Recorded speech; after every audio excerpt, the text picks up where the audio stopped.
আচ্ছা, তোমাদের এরপরে যে সনেটটা আছে, মানে আমরা এর আগে পড়েছিলাম অ্যাসলিপ ইন দ্য ভ্যালি, লিখছেন রিম্বো, আর্থার রিম্বো লিখছেন।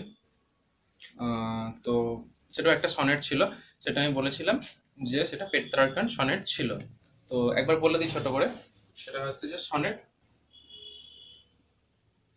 সেটা দু ধরনের, একটা হচ্ছে পেট্রার্কান আর একটা হচ্ছে ইংলিশ সনেট বা এলিজাবেথান সনেট বলে। ইংলিশ সনেট যদি ধরি, ইংলিশ সনেটের মধ্যে মানে দুজন ব্যক্তি যার সনেটগুলো বিখ্যাত হয়েছিল, একজন হচ্ছেন স্পেন্সার আর একজন হচ্ছেন শেক্সপিয়ার।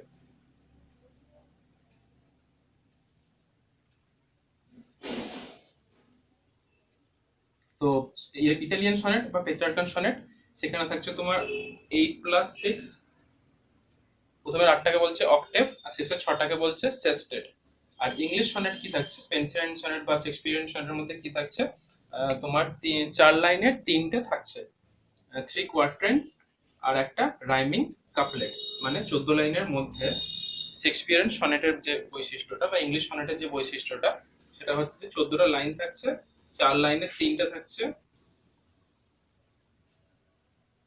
আর শেষকালে 2টো লাইন থাকছে, যেটাকে বলে রাইমিং কাপলেট। তাহলে 4 4 8, 4 12 আর 2 14 লাইন। তো শেক্সপিয়ারিয়ান সনেট লিখতেন, মানে শেক্সপিয়ারিয়ান সনেট যেগুলো বা শেক্সপিয়ারিয়ান যে সনেটগুলো লিখেছেন, সেগুলোকে বলা হচ্ছে শেক্সপিয়ারিয়ান সনেট। তো সেই সনেটের ভাগটা এইরকম হয়, 4 4 4, আর এটা হচ্ছে 2। এইগুলোকে বলে 4 লাইনের যে পংক্তিগুলো, সেগুলোকে বলে কোয়াট্রেন। তাহলে 3 কোয়াট্রেন্স আছে, 3টে কোয়াট্রেন্স আছে, এটাকে বলে রাইমিং কাপলেট।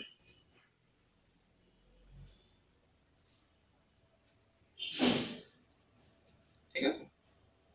তো আমরা আগের দিন পড়েছিলাম পেট্রার্কান সনেট বা ইটালিয়ান সনেট, লিখছেন একজন ফ্রেঞ্চ কবি আর্থার রিম্বো। আজকে আমরা পড়ছি শেক্সপিয়ারিয়ান সনেট বা ইংলিশ সনেট, যেটা লিখছেন উইলিয়াম শেক্সপিয়ার। তো উইলিয়াম শেক্সপিয়ার যে সনেটগুলো লিখেছিলেন, অ্যাকচুয়ালি অনেকগুলি সনেট লিখেছিলেন। তো তার সনেটের কালেকশনটা প্রকাশিত হয় সনেটস নামে। মানে তার যে কাব্যগ্রন্থটা প্রকাশিত হয় 1609-এ, তো সেটা প্রকাশিত হয় সনেটস নামে। এই সনেটস নামে মানে অ্যাকচুয়ালি তার, অনেকে বলে যে এক সনেটস এর মধ্যে 154টা কবিতা আছে, সনেট তো ছিল, বা অন্যান্য নাটকের মধ্যে তার কয়েকটা সনেট ছিল, গানের মধ্যে সনেট ছিল। তো এরকম করে মোটামুটি স্ট্যান্ডার্ড যেটা ধরা হয়, সেটা হচ্ছে তিনি 154টা সনেট লিখেছিলেন। আচ্ছা, উইলিয়াম শেক্সপিয়ার নিয়ে আমি বিশেষ কিছু কথা বলছি না, কারণ তাকে নিয়ে কথা বলতে গেলে ক্লাসটা অনেক লম্বা হয়ে যাবে। তো তিনি এলিজাবেথের এজে ছিলেন, তার জন্মগ্রহণ মোটামুটি 16 শতাব্দীতে হচ্ছে। দেখো এখানে দেখা হয়, মানে অ্যাকচুয়ালি 17 শতাব্দীর প্রথমের দিকে তিনি প্রমিনেন্সটা পাচ্ছেন, মানে 1603 থেকে 1608-9, ওই 5-6 বছর তার যে লেখনীটা, তার বিখ্যাত বিখ্যাত যে সমস্ত নাটকগুলো, হ্যামলেট, ওথেলো, কিং লিয়ার, ম্যাকবেথ, তো এইগুলো প্রকাশ পেয়েছিল, মানে তিনি লিখেছিলেন আর কি, মঞ্চস্থ হয়েছিল। তো যাকগে, সেটা আসছি। তো যেটা বলার বক্তব্য, সেটা আগে কবিতাটা নিয়ে বলে দিই। সেটা হচ্ছে তিনি ধরা হয় যে স্ট্যান্ডার্ড যেটা নিয়মটা, সেটা ধরা হচ্ছে তার এই সনেটস এর মধ্যে 154টা সনেটস ছিল, 154টা সনেট ছিল। আচ্ছা, তিনি কি করছেন, সনেট গুলো লিখে গেছেন, কিন্তু কোনো সনেটেরই কোনো নাম দেননি। যেমন ধরো এখানে যে কবিতাটা লেখা আছে অ্যাসলিপ ইন দ্য ভ্যালি, এই কবিতাটার প্রথম লাইন, মানে টাইটেলটা কি, অ্যাসলিপ ইন দ্য ভ্যালি। যদিও এই কবিতাটারও প্রথমের নামটা দিয়ে তার কবিতাটা দেওয়া হয়। এই ক্ষেত্রে দেখো অন কিলিং আ ট্রি, এই কবিতাটার নাম হচ্ছে অন কিলিং আ ট্রি, এটা একটা টাইটেল আছে। কিন্তু শেক্সপিয়ার কি করেছিলেন, তার যে সনেট গুলো ছিল, সেই 154টা সনেটের কোনোটারই নাম দেননি আলাদা করে। তো সেই জন্য সেই সনেট গুলোকে নাম্বার দেওয়া হয়েছে। মানে এই সনেটস, এই বইটাতে যে সিকোয়েন্সে সনেট গুলো প্রকাশিত হয়েছিল, সেই সিকোয়েন্স নাম্বারটাকেই সনেটের টাইটেল ধরা হয়। আবার যেহেতু যেহেতু অনেকের মনে থাকে না যে কোন নাম্বারে কোন সনেটটা ছিল, এই জন্য সনেটের প্রথম লাইনটা দিয়ে সেটা টাইটেলটা করা হয়। দেখো, shall I compare the to a summer's day. তো প্রথম লাইনটা দিয়ে সেই সনেটের নামকরণটা করা হয়। তাছাড়াও আরেকটা, তার বোঝার সুবিধার জন্য, লেখার সুবিধার জন্য, সনেট নাম্বার 18, এই 18 নম্বর, এই কথাটা বলা হয়। ধরো তুমি 20 নম্বর সনেট পড়ছো, তো সেটা হবে সনেট নাম্বার 20। বা তুমি 100 নম্বর সনেট পড়ছো, তখন সেটা হবে সনেট নাম্বার 100। তো 154টা সনেট ছিল। এবার এই সনেটটাকে তোমাদের এক বছর কোয়েশ্চেনে এসছে দেখলাম, শর্ট কোয়েশ্চেন এসছে দেখলাম 16তে না 15তে।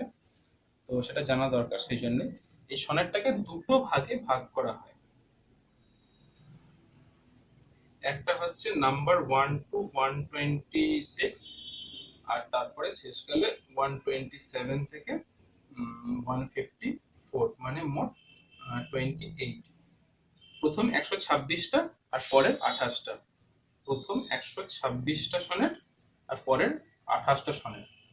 প্রথম যখন প্রকাশ পায়, যখন এই বইটি যখন প্রকাশ পাচ্ছে 1609 সালে, তো তখন শেক্সপিয়ার কি করেছিলেন, তিনি একটা প্রিফেস লিখেছিলেন, মানে মুখবন্ধ লিখেছিলেন।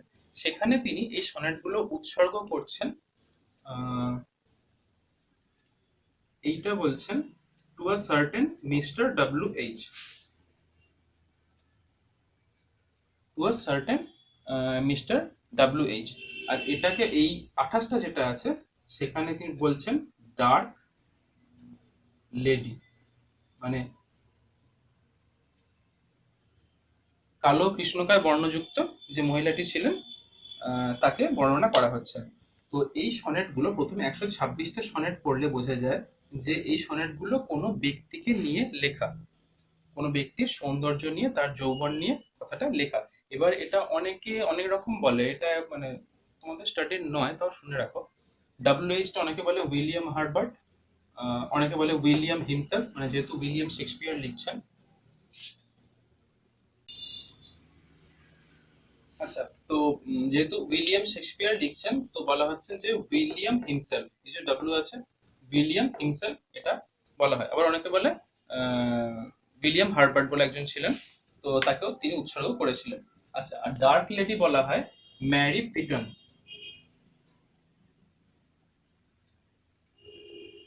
ম্যারি পিটন বলে একজন ভদ্রমহিলা ছিলেন তখনকার কুইন এলিজাবেথের রাজত্বকালে। তো অনেকে বলা হয়, অনেকে বলে, এটা অনেকে মতামত দেয় যে ডার্ক লেডিটা রেফার করে ম্যারি ফিটনকে। তো তোমাদের এতটা ডিপ ডিটেলসে কোয়েশ্চেন আসবে না। যদি কোয়েশ্চেন আসে তাহলে বলা হবে যে এরকম কিরকম ভাগে ভাগ করা হয়, প্রথম সনেটটা যে 126টা এরকম একটা ভাগে ভাগ করা হয়, আর একটা পরেরটা হচ্ছে 28টা, এটা বলতে পারে। বা কোয়েশ্চেন আসতে পারে, যেটা কোয়েশ্চেন এসেছিল দেখলাম, যে এই 126টা সনেট বা এই সনেটটা, সনেট নাম্বার 18, কাকে রেফার করা হচ্ছে, কাকে উৎসর্গ করা হচ্ছে, একটা মানুষকে, পুরুষ মানুষকে, না একটা মহিলাকে। তো এরকম করে কোয়েশ্চেনটা একটা এসছে দেখলাম 16 সালে, না 17 সালে একটা এসছে। তো মোট কথা 154 সনেটস বলে কবিতা লিখেছিলেন, সেখানে 154টা সনেটস আছে। প্রথম 126টা সনেট একটা ব্যক্তিকে বোঝাচ্ছে, একটা ব্যক্তিকে উৎসর্গ করে তার যৌবন নিয়ে, তার আহ, প্রতিভা নিয়ে এই কবিতাগুলো আছে। পরেরটা আছে ডার্ক লেডি, যার গায়ের রং কালো, কৃষ্ণকায় যার গায়ের রং, তো তার সৌন্দর্যকে বর্ণনা করে শেষের 28টা সনেট লেখা।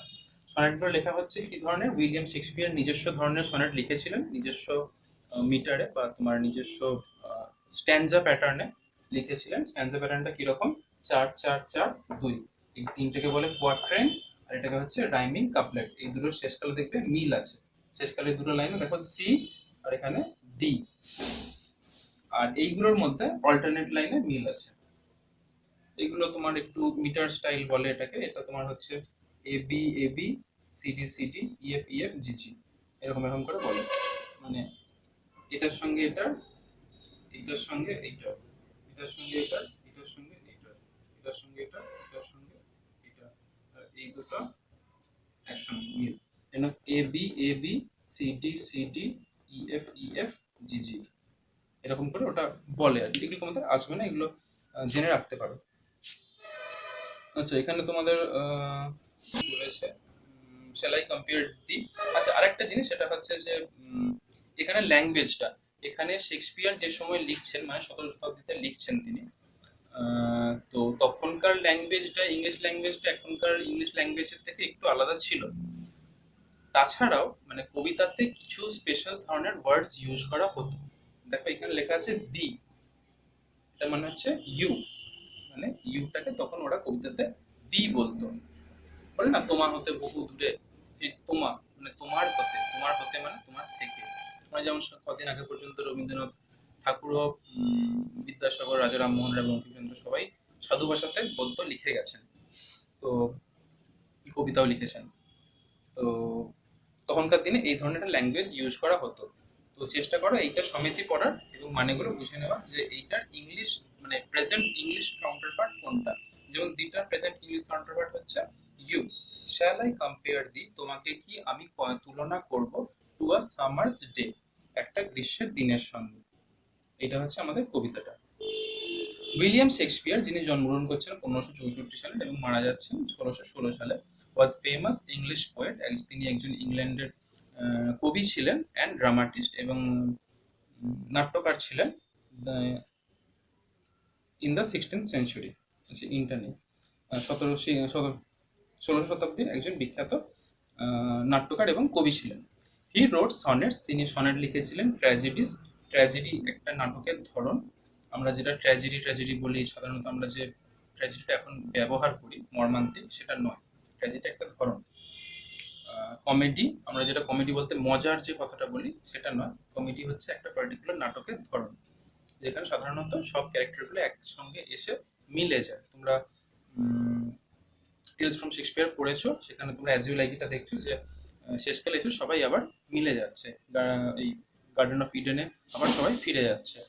বা তোমরা যদি ওই ম্যাকবেথ দেখো, ম্যাকবেথে কি হচ্ছে, ম্যাকবেথের ফল হচ্ছে, ম্যাকবেথ যে স্টেচারে ছিল, যে সামাজিক বা সম্মানের জায়গা ছিল, সেখান থেকে তার শেষকালে, একদম নাটকের শেষকালে সেই জায়গা থেকে সে পড়ে যাচ্ছে, তার মানে তার পতন হচ্ছে, এটাকে বলে ট্র্যাজেডি। হিস্টোরিক্যাল প্লেস, ঐতিহাসিক নাটক কিছু লিখেছিলেন। Some of his noted works, তার উল্লেখযোগ্য কিছু কাজ হচ্ছে ম্যাকবেথ, ম্যাকবেথের নাম দিয়েছে Midsummer Night's Dream, Venus and Adonis. এগুলো তার এক বিখ্যাত কিছু নাটক। নাটক তোমরা অলরেডি জানো, তোমরা টেলস অফ শেক্সপিয়ার পড়েছো এরকম। আচ্ছা, শেক্সপিয়ার রোড 150 সনেটস, তিনি লিখেছিলেন 154টা sonnet. Shakespearean sonnet has 14 line, শেক্সপিয়ারের যে সনেটগুলো আছে তাতে 14টা লাইন আছে। Ending in a rhymed couplet, আচ্ছা এটা রাইমড বলেছে, আমি টার্মটা ইউজ করছিলাম রাইমিং। বলছে যে এই শেষকালে যে জোড়া লাইন দুটো আছে তার মধ্যে রাইম আছে, অন্তমিল আছে। ইন দিস পোয়েম, এই কবিতার মধ্যে শেক্সপিয়ার এনকোয়ার, শেক্সপিয়ার খুঁজছেন বা জিজ্ঞাসা করছেন, into the theme of distraction, কিসের মধ্যে, যে ধ্বংসাত্মক বা ধ্বংসের যে অর্থটা আছে, যে ভাবনাটা আছে, চিন্তাটা আছে, সেটার উপরে তিনি প্রশ্ন করছেন যে পৃথিবীতে সবই নশ্বর, পৃথিবীতে কোনো জিনিসই চিরদিনের জন্য থাকে না। এইটা তিনি প্রশ্ন তুলছেন যে পৃথিবীতে কি সত্যি কোনো জিনিস চিরদিনের জন্য থাকে না, না থাকতে পারে। ব্রট বাই টাইম, যে ধ্বংসটা কিসের জন্য আসছে, সময়ের দ্বারা। And the eternal quality of art, এবং যে চিরন্তন গুণ আছে কলার মানে আর্টের, শিল্পের, হুইচ ট্রান্সেন্ডস, যেটা পেরিয়ে দেয়, দ্য র্যাভেজেস অফ টাইম, যেটা সময়ের ক্ষতিটা উত্তরণ করে যায় বা পেরিয়ে যায় বা সফল হয়ে যায়। তো তিনি কি বলছেন যে পৃথিবীতে একটা ধ্বংসের অর্থ আছে বা ধ্বংসের একটা চিন্তা আছে, যে পৃথিবীতে যা কিছু সৃষ্টি হয় সবকিছু ধ্বংস হয়ে যায়, যা কিছু শুরু হয় সে সবকিছু শেষ হয়ে যায়। তো তিনি এটাকে প্রশ্ন করছেন, বলছেন যে সাহিত্য বা কলা বা শিল্প, এটা কি চিরন্তন হতে পারে, এটা কি সর্বদিনের জন্য বা সর্বসময়ের জন্য, সর্বকালের জন্য থাকতে পারে, এটা কি সময়কে অতিক্রম করে যেতে পারে। তিনি এই প্রশ্নটা তুলে ধরছেন এবং এই কবিতার মধ্যে তিনি সেটাই রিপ্রেজেন্ট করছেন। কি বলছেন, মানে এই কবিতার কি মানে মূল বক্তব্যটা কি, যে প্রাকৃতিক জগতে এবং সামাজিক জগতে সবকিছুই নশ্বর, মানুষের জীবনেও সৌন্দর্য বা তার প্রতিভা একটা সময় সেখান থেকে নষ্ট হয়ে যায়, কিন্তু একটা মানুষের সৌন্দর্য বা একটা প্রতিভা বা বলো তোমার কোন একটা ভালো জিনিস যদি আমি সেটা শিল্পকলার মধ্যে তুলে ধরে রাখি, তাহলে সেটা আমার সারা জীবনের জন্য থেকে যাবে বা সময়কে অতিক্রম করে যাবে, সেটা চিরন্তন হয়ে যাবে। সেটা সময়ের যে বাধা বিপত্তিগুলো আছে, সময় তো সব জিনিসকে নষ্ট করে দেয়, তো সেই সময়কে হার মানিয়ে দেবে। যেমন ধরো Mona Lisa, Mona Lisa Leonardo da Vinci বহু বহু বছর আগে, কোটি মানে 100 বছর আগে লিখছেন মানে এঁকেছেন, তো কিন্তু সেটা এখনো আজও প্রচন্ড মূল্যবান আমাদের কাছে। সেটা যেন সময়ের, মানে লিওনার্দো দা ভিঞ্চি মারা গেছেন, তারপরে অনেক মানুষ মারা গেছে, অনেক ছবি নষ্ট হয়ে গেছে, কিন্তু সেই ছবিটা এতটাই সুন্দর যে সেটা সময়ের সমস্ত বাধা বিপত্তি কাটিয়ে উঠেছে। মানে একটা সময় সেটা নষ্ট হয়ে যাবে, সেটা জানি, সেটা বোঝাই যায় যে নষ্ট হয়ে যাবে, কিন্তু মানে সাধারণ যে সময়ের যে ফ্লোটা সেটা হচ্ছে পেরিয়ে যাচ্ছে। তো এটাই বলছেন কবি এখানে, যে তোমার সেই যে সৌন্দর্যটা বা তোমার যে প্রতিভাটা, সেটা আমি এই শাশ্বত চিরন্তন লাইনের মধ্যে, কবিতার মধ্যে শিল্পকলা হিসেবে আমি তুলে ধরে রেখে যাচ্ছি। এবং যতদিন মানুষ এই কবিতাটা পড়বে বা যতদিন মানুষ কবিতা ভালোবাসবে বা বেঁচে থাকবে, ততদিন এই কবিতার মধ্যে, এই শিল্পকলার মধ্যে তোমার সেই সৌন্দর্য বা তোমার সেই রূপটা বা তোমার গুণাগুণটা, সেটা চিরস্থায়ী হয়ে থাকবে। এবার কবিতাটা দেখো, বইটা নিয়ে বসে বসে, shall I compare the to a summer's day. তো কবিতাটা তিনি শুরু করছেন একটা প্রশ্ন দিয়ে। সাধারণত কি হয়, কথোপকথনের মধ্যে যদি আমি কাউকে প্রশ্ন করি, তখন তার অ্যাটেনশনটা অনেক বেশি এনগেজ হয়ে যায়, সে সেইটা নিয়ে ভাবতে শুরু করে। তো তো সেই জন্য মানুষের মনোযোগটা আরো বেশি এদিকে চলে আসে।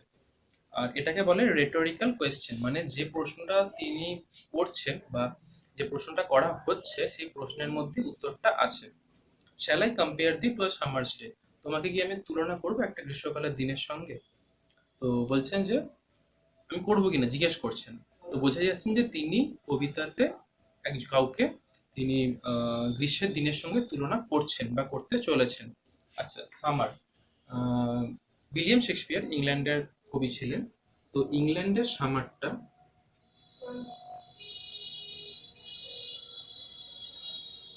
মোটামুটি জুন, জুলাই, আগস্ট, এই 3টে মাসে ওদের ওখানে গ্রীষ্মকালটা থাকে। যেহেতু ওদের শীত প্রধান দেশ, ইউরোপিয়ান কান্ট্রি, তো ওদের ওখানে গ্রীষ্মকালটা প্রচন্ড আরামদায়ক হয়। আমাদের এশিয়ান কান্ট্রি, সাউথ এশিয়ান, তো এখানে যেমন আমাদের গ্রীষ্ম প্রধান দেশ, তো আমাদের এখানে শীতকালটা প্রচন্ড আরামদায়ক হয়, মানে গরমটা খুব বেশি থাকে না, ঠান্ডাটাও খুব বেশি থাকে না। প্রচুর ফুল ফোটে, প্রচন্ড সুন্দর হয়ে যায় চারিদিকটা। তো ওদের ওখানে গ্রীষ্মকালে এরকম ওয়েদার থাকে, যে খুব ঠান্ডাও না, খুব গরমও না। আর ওদের ওখানে শীতকালটা তো প্রচন্ড মারাত্মক হয়। চারিদিকে বরফ ঢেকে যায়, তোমার গাছের পাতা ঝরে যায়, ফুল কিছু ফোটে না, ফলও হয় না সেরকম, চাষাবাদ করা যায় না, মানুষ ঘরের মধ্যে বন্দি হয়ে যায়, বেরোতে পারে না। যেটা আমাদের গরমকালে যেটা হয়, যে সব কিছু ঝলসে যায়, আমরা বাইরে বেরোতে পারি না, ওদের ওখানে শীতকালে ওরকম। তো ওদের ওখানে গ্রীষ্মকালটা, সামারটা প্রচন্ড আরামদায়ক।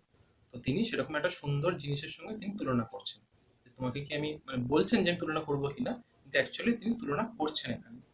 Shall I compare the to a summer's day, তোমাকে কি আমি একটা সময় গ্রীষ্মকালের দিনের সঙ্গে তুলনা করব? তারপরে তিনি কি রিয়েলাইজ করছেন যে না, তুমি তার থেকেও ভালো, তুমি তার থেকেও ভালো। দাও আর্ট, দাও মানে হচ্ছে ইউ, আর্ট মানে হচ্ছে আর্ট। ইউ আর্ট বা দাও আর্ট মোর লাভলি, তুমি আরো প্রিয়, আরো সুন্দর, অ্যান্ড মোর টেম্পারেট, এবং তুমি আরো ভালো। টেম্পারেট মানে হচ্ছে যেটা অ্যাভারেজ, অ্যাভারেজ ঠিক না, মানে এক্স্যাক্ট, যেটা খুব বেশিও না খুব কমও না। মানে টেম্পারেট কথাটা অ্যাকচুয়ালি ওয়েদারের সঙ্গে বলে, মানে খুব ঠান্ডাও না খুব গরমও না, সেটাকে বলে টেম্পারেট ওয়েদার। তো তিনি এখানে বলছেন যে তুমি আরো বেশি টেম্পারেট, তুমি আরো বেশি ভালো, যথাযথ, খুব বেশিও না খুব কমও না। Rough winds do shake the darling buds of May. Rough winds, রুক্ষ বাতাস, ডু শেক, ডু শেক মানে অবশ্যই নাড়ায়, মানে একদম নিশ্চিত ভাবে নাড়ায়। কি নাড়ায়? The darling buds of May, মে মাসের যে কুঁড়ি, বার্ডস মানে হচ্ছে কুঁড়ি, ডার্লিং মানে হচ্ছে প্রিয়। মে মাসের যে প্রিয় কুঁড়ি ফুলগুলো ফোটে, মানে মে মাসে মোটামুটি আমি বলছি জুন, জুলাই, আগস্ট, এটা হচ্ছে গ্রীষ্মকাল। তো তার আগে মে মাসে, জুনের আগে মে মাসে যে কুঁড়িগুলো ফুটতে শুরু করেছে, মানে যে সৌন্দর্যটা শুধুমাত্র ধরতে শুরু করেছে, তখন থেকে কি হয়, ধ্বংসের একটা প্রবণতা চলে আসে। এই যে বলেছে থিম অফ ডিস্ট্রাকশন, ধ্বংসের প্রবণতাটা তখন থেকে শুরু হয়ে যায়। রাফ উইন্ডস ডু শেক মানে গ্রীষ্মের প্রথমেই একদম মে মাসে যখন হালকা গরমটা পড়তে শুরু করেছে এবং ফুলগুলো ফুটতে শুরু করেছে, তখনও রুক্ষ বাতাস বইছে বা বয়। তো সেগুলো কি করে, সেই রুক্ষ বাতাসটা কি করে, এই মে মাসের যে সুন্দর কুঁড়িগুলো আছে, প্রিয় কুঁড়িগুলো আছে, সেগুলোকে নাড়া দেয়, মানে চেষ্টা করে যেন সেগুলোকে ছড়িয়ে দিতে। And summer's lease have all too short a date. এবং সামার্স লিজ, সামারের যে গ্রীষ্মকালের যে সময়কাল, লিজ হচ্ছে অ্যাকচুয়ালি একটা লিগ্যাল টার্ম, মানে তোমরা হয়তো শুনে থাকবে যে লিজে জমি দিয়েছে, বা লিজে কোনো একটা বাগান দিয়েছে, বা লিজে একটা পুকুর দিয়েছে, 99 বছরের লিজ, 999 বছরের লিজ, 499 বছরের লিজ, মানে একটা কন্ট্রাক্ট। তো এখানে লিজ কথাটার অর্থ হচ্ছে সময়। অ্যান্ড সামার্স লিজ, এবং গ্রীষ্মের যে সময়টা হ্যাথ মানে এখানে has all too short a date, এবং তার একটা দিন আছে, তার একটা নির্দিষ্ট সময় আছে যেটা খুবই ছোট। মানে বলতে চাইছেন যে গ্রীষ্মকালটা খুব ছোট্ট একটা সময়। তোমরা যদি আমি গ্রীষ্মকালের সঙ্গে তুলনা করি সেটাও ঠিক হবে না। কেন? কারণ তুমি তার থেকেও সুন্দর, তার থেকেও যথাযথ। এবং গ্রীষ্মকালের প্রথমের দিকে কি হয় যে রুক্ষ বাতাস বয়, তুমি সেরকম তোমার রূপের মধ্যে বা তোমার প্রতিভার মধ্যে সেরকম কিছু বিষয় নেই।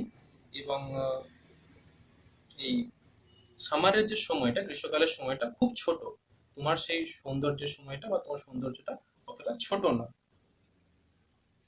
সামটাইম কোনো কোনো সময়, টু হট খুব উষ্ণ, the I of haven shines. কোনো কোনো সময় কি হয়, খুব উষ্ণ হয়ে যায়। কোনটা উষ্ণ হয়ে যায়? দ্য আই অফ হেভেন, বলছে স্বর্গের চোখ, দ্য আই অফ হেভেন।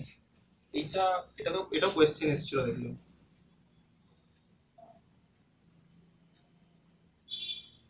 শেক্সপিয়ারের কবিতাগুলোতে একটু কল্পনা করতে হবে, একদম সহজ কথায় বলা নেই।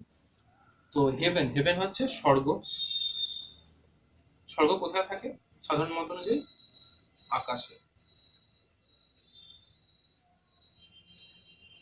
লেখাটা খারাপ হয়ে গেছে, যাকে তো আকাশে কোন চোখটা থাকে যেটা সবাইকে দেখে? সান। দ্য আই অফ হেভেন, এটা কাকে রেফার করছে? সূর্যকে। সূর্য আমাদের সবাইকে দেখে, তো সেই জন্য বলছে আকাশে যে চোখটা আছে। সামটাইম কোনো কোনো সময়, টু হট প্রচন্ড গরম হয়ে যায়, the I of haven shines মানে চকচক করে বা ঝলসায় বা ঝকমক করে। সেটা কতটা ঝকমক করে? টু হট প্রচন্ড বেশি।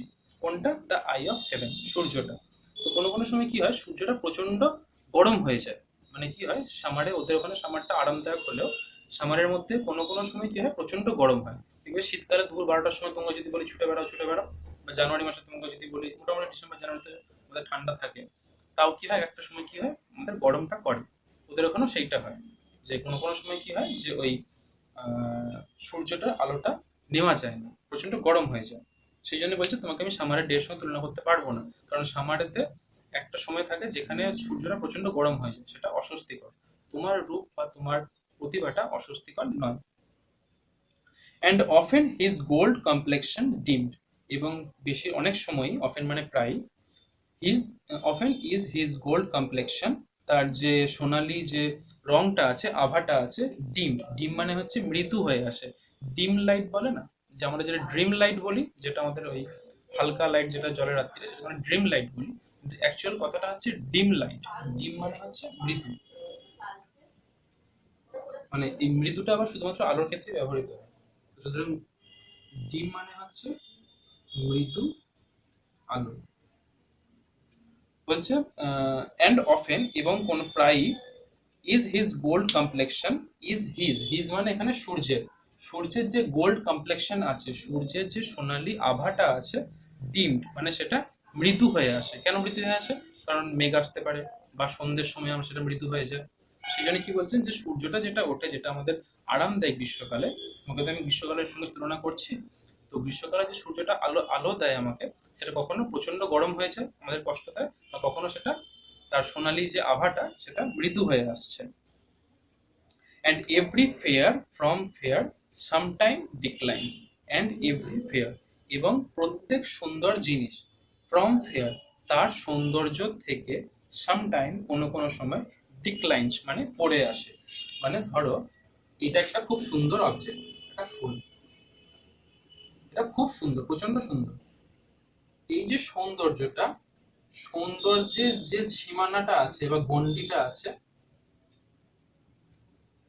ফেয়ারনেস বা সৌন্দর্য, এই যে ফুলের সৌন্দর্যটা, এই সৌন্দর্যের সীমানা থেকে বা সংজ্ঞা থেকে কোনো কোনো সময় পড়ে যায়, মানে তার সৌন্দর্যটা থাকে না। মানে তুমি একটা ফুল, তুমি ধরো দেখলে বাগানে, সেই ফুলটা প্রচন্ড সুন্দর, তুমি বললে যে গোলাপ ফুলটা প্রচন্ড সুন্দর, দুদিন পরে কি হবে, তার পাপড়িগুলো ঝরে যাবে, সেটা শুকিয়ে যাবে। তাহলে কি হলো, তার সৌন্দর্যের যে জায়গাটা ছিল, সেই সৌন্দর্যের জায়গা থেকে সেই সুন্দর জিনিসটা কোনো কোনো সময় সেটা পড়ে যায়, মানে সেটা চিরস্থায়ী হয় না। সেই কথাটা তিনি এখানে বলছেন। এন্ড এভরি ফেয়ার, প্রত্যেক সুন্দর জিনিস, ফ্রম ফেয়ার, সুন্দর জিনিসের যে সংজ্ঞাটা বা বিষয়টা অর্থটা, সেখান থেকে, সামটাইম ডিক্লাইন, কোনো কোনো সময় সেটা কি হয়, পড়ে যায় বা নেমে চলে আসে। বাই চান্স, ঘটনাক্রমে। Or nature changing course untrimmed, এটা কি হয়, ঘটনাক্রমে হতে পারে, বা নেচার, প্রকৃতির, চেঞ্জিং কোর্স আনট্রিমড, প্রকৃতির যে পরিবর্তনের রূপ আছে, পরিবর্তনের যে ধারাবাহিকতা আছে, সেটা সেই অনুযায়ী ওটা পড়ে যায়, মানে সৌন্দর্য থেকে সেটা তার পড়ে আসে বা তার সৌন্দর্য নষ্ট হয়ে যায়। আচ্ছা, নেচার কোর্স আনট্রিমড, এটা বলি, এটা যেমন একটা জিনিস যে আই অফ হেভেন, এটা হচ্ছে সান, তেমনি নেচার কোর্স, প্রকৃতির ধারাবাহিকতা,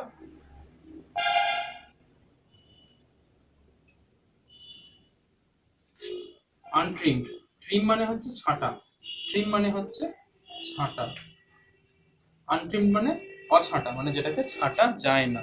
নেচার কোর্স আনট্রিম, প্রকৃতির ধারাবাহিকতা, যেটাকে কাটা যায় না, বাদ দেওয়া যায় না, ছাঁটা যায় না, অ্যাভয়েড করা যায় না, এড়িয়ে যাওয়া যায় না, সেটা হচ্ছে সময়, টাইম। বলছে সেটা কি হয়, প্রত্যেক সৌন্দর্য তার সৌন্দর্য থেকে কখনো কখনো পড়ে যায়, কি জন্য, একটা হচ্ছে ঘটনাক্রমে বাই চান্স, আর একটা কি, নেচার কোর্স আনট্রিম, বা সময়ের প্রবাহে বা সময়ের মধ্যে দিয়ে।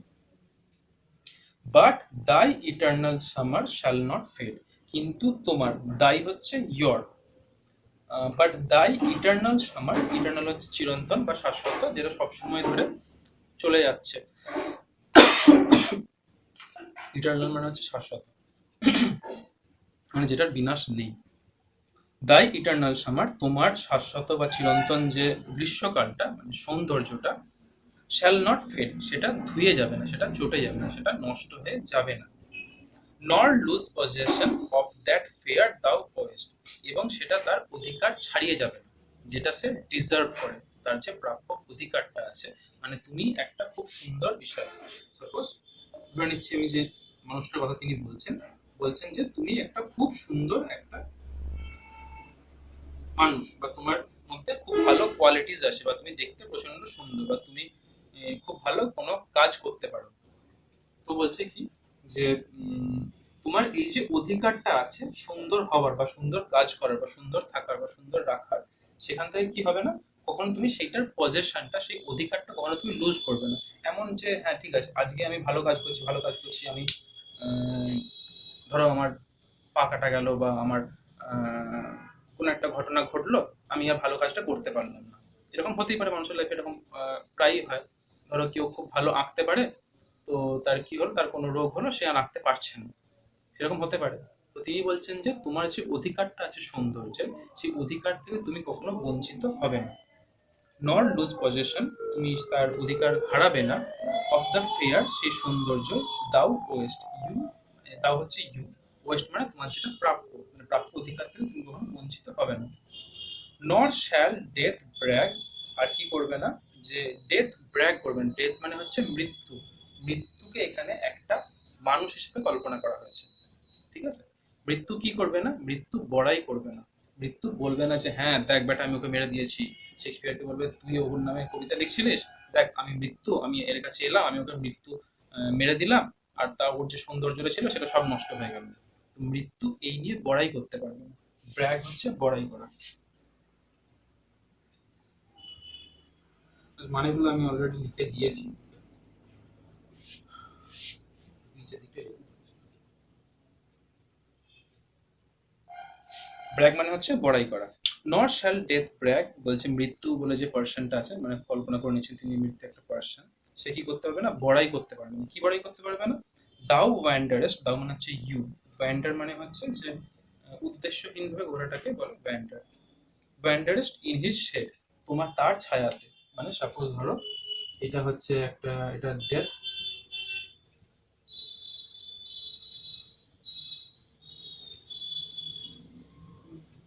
এটা হচ্ছে ডেথ মনস্টার একটা। তো ডেথ বলছে আমার ছায়া আছে এখানে, এটা আমার রাজত্ব, এর মধ্যে যে সমস্ত পার্সন আছে সবাই তারা মৃত, এটা আমার ছায়া, এটা আমার রাজত্ব, এর মধ্যে যারা আছে তারা সবাই মৃত, এবং তারা যে সুন্দর ছিল, তারা যতটা ভালো ছিল, সেটা তারা এখন আর নেই। তো কবি সেটা কি বলছেন, নর ডেথ শ্যাল ব্র্যাগ, এই মৃত্যু কখনো বড়াই করতে পারবে না, যে দাও ব্যান্ডারেস্ট, তুমি উদ্দেশ্যহীন ভাবে ঘুরে বেড়াও, কোথায়, ইন হিজ শেড, তার ছায়ার মধ্যে, মানে বলতে চাইছেন যে মৃত্যু তোমাকে স্পর্শ করতে পারবে না, বা মৃত্যুতে তোমার সৌন্দর্য বা তোমার প্রতিভা সেটা শেষ হয়ে যাবে না। ওয়েন, কখন? ইন ইটার্নাল লাইন্স, যখন চিরন্তন লাইনের মাধ্যমে, মানে এই শিল্পকলার মাধ্যমে, এই কবিতাটাকে তিনি বলছেন eternal lines. When in eternal lines, যখন চিরন্তন লাইনের মাধ্যমে বা কবিতার মাধ্যমে, টু টাইম, এই ইটার্নালটা কিসের সঙ্গে হবে? সময়ের সঙ্গে হবে, কারণ কবির যুদ্ধটা সময়ের সঙ্গে। ওই যে বলেছে নেচার স্পোর্টস আনট্রিমড, তো কবির যুদ্ধটা সময়ের সঙ্গে, যে তিনি শিল্পকলা এমন একটা তৈরি করবেন যে সেই শিল্পকলাটা সময়কে হার মানিয়ে দেবে। when in eternal lines to time thou growest, বলছে সময়ে যে আহ, সময়ের বিপরীত বা সময়ের বিরুদ্ধে যে ইটার্নাল লাইন্সটা আছে, চিরন্তন শাশ্বত যে শিল্পকলাটা আছে, সেখানে তুমি বাড়তে থাকবে। কিভাবে বাড়তে থাকবে? মানে মানুষ যতদিন বাঁচবে, যত মানুষ সেটা পড়বে, তত তোমার সেই সৌন্দর্যটা, তোমার প্রতিভাটা বা তোমার গুণাগুণটা সেটা বেড়ে চলবে মানুষের মধ্যে দিয়ে, শিল্পকলার মধ্যে দিয়ে। গ্রোয়েস্ট, তুমি বেড়ে চলবে, তোমার কোথাও শেষ হবে না, থামবে না তুমি কখনো। So as long as so long as men can breathe, যতক্ষণ পর্যন্ত মানুষ নিঃশ্বাস নিতে পারবে, অর আইজ ক্যান সি, বা যতক্ষণ পর্যন্ত চোখ দেখতে পারবে, সো লং লিভস দিস, ততদিন পর্যন্ত এইটা বেঁচে থাকবে। এইটা বলতে এই শিল্পকর্মটা বা এই কবিতাটা বা এই গুণাগুণটা বা তার এই যে প্রার্থনাটা যেটা আছে, প্রার্থনা বলতে পারি, যদি প্রার্থনা নয় এটা, তো সেটা বেঁচে থাকবে। And this gives life to the, এবং এইটা তোমাকে জীবন দিয়ে চলবে। এই যে বলছে দাও গ্রোয়েস্ট, এই যে দাও গ্রোয়েস্ট বলছে, ওই বাড়বে, বাড়বে কি করবে? আমার তো জীবন থাকতে হবে। তো বলছে এই লাইনগুলো, এই কবিতাটা, এই শিল্পকলাটা তোমাকে সেই জীবনটা দেবে, যার জন্য তুমি সেখানে আহ, বাঁচতে থাকবে এবং তার মধ্যে তুমি বাড়তে থাকবে। আচ্ছা, এইটাই হচ্ছে কবিতাটা। আচ্ছা, এখানে যেটা বলার, যে এখানে যে মিলগুলো যেগুলো বললাম, এবার দেখে নাও। ডে এর সঙ্গে মে এর মিল আছে, টেম্পারেটের সঙ্গে ডেট এর মিল আছে, সায়েন্সের সঙ্গে ডিক্লাইন্স এর মিল আছে, ডিমড এর সঙ্গে ট্রিমড এর মিল আছে, ফেড এর সঙ্গে শেড এর মিল আছে, ওয়েস্ট এর সঙ্গে গ্রোস্ট এর মিল আছে। শেষকালে বলছিলাম রাইমিং কাপলেট, মানে ছন্দ মিল থাকছে। তো এখানে ক্যান C R to D, C R D, এই দুটোর মাঝে মাঝে এই দুটোর মধ্যে মিল আছে। আর আচ্ছা, দিটা বলা হলো না। দি মানে হচ্ছে তোমাকে, দি মানে তোমাকে। শ্যাল আই, যে বলেছে shall I compare the to a summer's day, তোমাকে কি আমি কম্পেয়ার করবো, তুলনা করবো একটা গ্রীষ্মকালের দিনের সঙ্গে। তো এইটা হচ্ছে কবিতাটা। মোটামুটি এইগুলোই। কবিতাটা খুব সহজ মানে করলে এরকমই। কিছু কিছু জায়গা আছে যেগুলো একটু আহ, মানে কল্পনা করতে হয়, তবে গিয়ে কবিতাটা বোঝা যায় যে তিনি কি বলতে চেয়েছেন। তো কবিতাটা পড়ো, আর চেষ্টা করো যে কিসে কিসের সঙ্গে তুলনা করা হচ্ছে, কোনটাকে কি বলা হচ্ছে। যেমন এই নেচার স্পোর্টস আনট্রিমড, তোমার এই hot I of the I of haven, এই জিনিসগুলো মনে রাখা। কিছু রেটরিক তোমাদের এগুলোর মধ্যে আছে, কিন্তু সেগুলো তোমাদের এখানে লাগছে না বলে তোমাদেরকে আমি বললাম না। সিমিলি, মেটাফোর, এই ধরনের কিছু জিনিস আছে, মানে কোনো জিনিসের সঙ্গে যখন তুলনা করা হয় সেগুলো সিমিলি বা মেটাফোরের মধ্যে পড়ে। তো সেইগুলো আমি সেরকম দেখলাম না কোয়েশ্চেন কিছু আসছে। তো সেইগুলো যদি তোমরা শুনে থাকো তো ভালো কথা, বা জানো যদি ভালো কথা। সেগুলো নিয়ে আমি আলোচনা করছি না, যেহেতু তোমাদের কোয়েশ্চেন আসছে না সেরকম কিছু। টেক্সটটা পড়ো, যদি কিছু অসুবিধা হয় জানাও আমাকে। আর কোয়েশ্চেন এটা থেকে একটু বেশি হবে, কারণ এটা একটু একটু কঠিন, তুলনামূলক একটু কঠিন, শেক্সপিয়ার কবিতা তো একটু কঠিন। তো কোয়েশ্চেন একটু বেশি হবে, আমি লিখে পাঠাচ্ছি। দেখো, আর প্র্যাকটিস করতে শুরু করো, মানে মোটামুটি চেষ্টা করো যে যদি কোনো টেস্ট পেপার থাকে, পুরো টেস্ট পেপার বা কোয়েশ্চেন ব্যাংক যদি থাকে, চেষ্টা করো যে অ্যান্সার গুলো করার, মানে কিরকম কি অ্যান্সার হচ্ছে। তাহলে তোমার যত প্র্যাকটিস করবে এগুলো খুব তাড়াতাড়ি মানে বুঝতে সুবিধা হবে। ঠিক আছে, বেশ এটাই থাক, পরের দিনকে না এটা পড়াবো।